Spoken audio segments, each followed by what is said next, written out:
I mean, as you get to learn more about all the wildlife and biodiversity around you, you start to see, as you're walking around in the parks or you're going in a, like for your morning jog, you start to see how things relate to each other, how they fit together, and there's just more to what it seems to be. You understand that why certain plants, animals do certain things that they do, why they look a certain way. It's just a better understanding of everything around you that often goes unnoticed. Okay, nature is very complex, and there are a lot of components to nature, but at the very simplest level, people always say that nature is beautiful.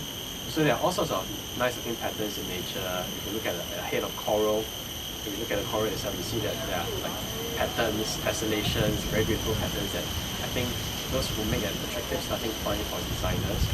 And of course that's at a superficial level, but then as we get to learn more about nature, we see the way that it's organized, the patterns and the principles that unite nature.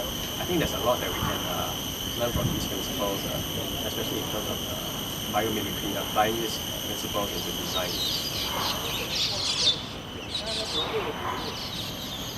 For instance, we see that, let's think in terms of molecular biology. We think that, okay, the simplest, a cell is the simplest unit, the basic building block of life, and it isn't just a simple featureless block, because in fact we know that a cell is actually subdivided into many more components, and each one of these components, we call them organelles. They're actually very specialized, and each of them has a specialized function to fulfill.